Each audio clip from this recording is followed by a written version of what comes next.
hali ya kawaida katika jamii unapoitazama, sio yote unapaswa kuyatenda kwa sababu jamii inatenda. Sawa? Na ndio maana ukajitambua. Na kwa kujitambua kwako wewe ndio unatakiwa uwe msaada wa jamii. Kwamba hiki tunachokitenda tunatenda kwa sababu yetu sisi wenyewe binafsi na maisha yetu, lakini sio kwa ajili ya maisha ya watu wengine. Na je, ili niwe faida, hiki sio salama kwa sababu kila unachokitenda katika jamii au wewe mwenyewe binafsi kina faida na nini? Na hasara. Je, unachokitenda au kinachotendwa kina faida? Kwa mfano, ni kijana mwenzako afu mwizi. Sawa? Anaiba kila siku kwenye jamii.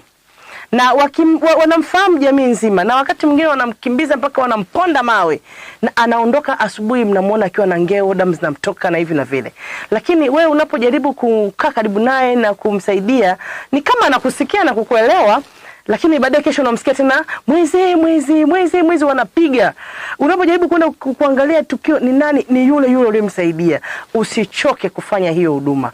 Kuna siku utamkomboa huyo mtu na wizi utakoma ndani ya jamii. Lakini ukiacha kwa sababu tu jamii imekubali, maana watoto wengine wote wa jamii, wengine wanafanya sio kwa kupenda, ni kwa sababu ya shinikizo. Aidha ni wazazi au jamii yenyewe kwa ujumla haijawahi kumuonya, haijawahi kumsaidia, haijawahi kumfanyia chochote ambacho yeye ameona kwamba hiki ni kibaya. Wanamsupport pengine kwa namna moja ama nyingine, yeye anaona ni sawa, na ndio maana ameendelea hivyo kila wakati. Ila wewe ukitokea alafu ukamsaidia kwamba no, hiki ni kibaya, akabadilika, umempata ndugu yako. Kana kwamba haitoshi, wapo wavuta bangi wengi wako ndani ya jamii yetu. Tena ni vijana wenzetu. Wakati mwingine wanajidunga hata masindano yale, sio? Analala hapo barabarani hajitambui. Umefanya juhudi gani kama kijana umsaidie kijana mwenzako? Usimuache kwa sababu jamii imekubali. Huyo si mvuta bangi, achana naye. Wahenga wanasema, nyie sio wazazi leo lakini mtakuwa wazazi baadaye. Wanasema kwamba mtoto wa mwenzako ni wa kwako. Sawa?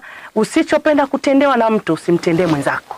Sasa haupendi wewe kuvuta, haupendi kuiba, kwa nini mwenzako aibe? Msaidie naye akae katika hali ya kawaida.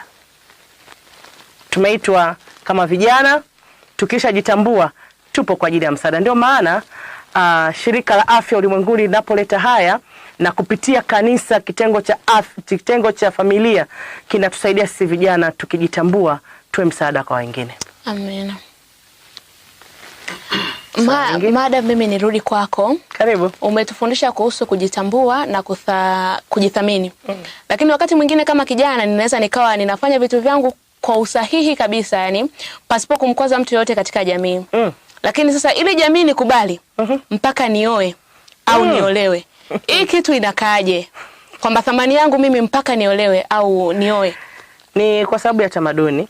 Wanaamini, jamii nzima inaamini ya kwamba ili mtu aishmike lazima tangaze nia.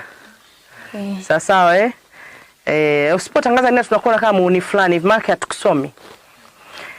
Na kwa sababu mabinti zetu hawatuwaelewi nyumbani, basi ni wewe ndio chokochoko. Au kwa sababu kijana wetu tumsomi nyumbani, basi huyo binti ndiye chokochoko wa mtaa, wa jamii nzima.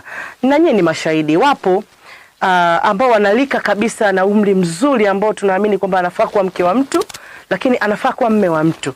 Isipokuwa kwa kwenye jamii zinazotuzunguka na ni wachafuzi wa mazingira. Na maanisha hawatunzi na kuheshimu mili yao. Biblia inatuambia mili yetu ni hekalu la nani jamani? Mtakatifu. Tuheshimu, tuitunze na kuifanya kuwa safi muda wote. Lakini kwa uchafuzi unaofanyika, wapo wadada wazuri lakini makahaba. Sawa Na kwa staili hiyo unategemea huyo mtu ataolewa ili angalau jamii tulie, lakini huyo mtu afanyije? Ndio maana ile swali lako unapokuja limewapatia changamoto kubwa wanajamii. Ni bora udada afanyeje? Haolewe. Lakini upo wimbo fulani wanajamii wanaimba, wanasema haolewi, mbona kaolewa? Sijui vizuri mnaofahamu nyie, ila mmeshanisoma. Sasa kwamba alikuwa haolewi tunasema lakini mbona anaolewa sasa? Ndio huyo anaondoka. Jamii inafanyaje? Inatulia. Kwa hivyo ili heshima iwepo kwa jamii, wanatamani kumwona kijana akishakuwa kuwa mkubwa, umri umetosha, binti umri umekaa sawa. Wanamwona mbona anastahili, wanatamani awe na mji wake ili wamheshimu kama mama, sio binti tena. lakini kwa sababu ya mioyo yetu kuwa migumu tunafanya uharibifu na mazingira kuyachafua, tunaendelea kuwepo afu tunavunjiwa heshima pasipo kwa sababu ya msingi. Okay, asante.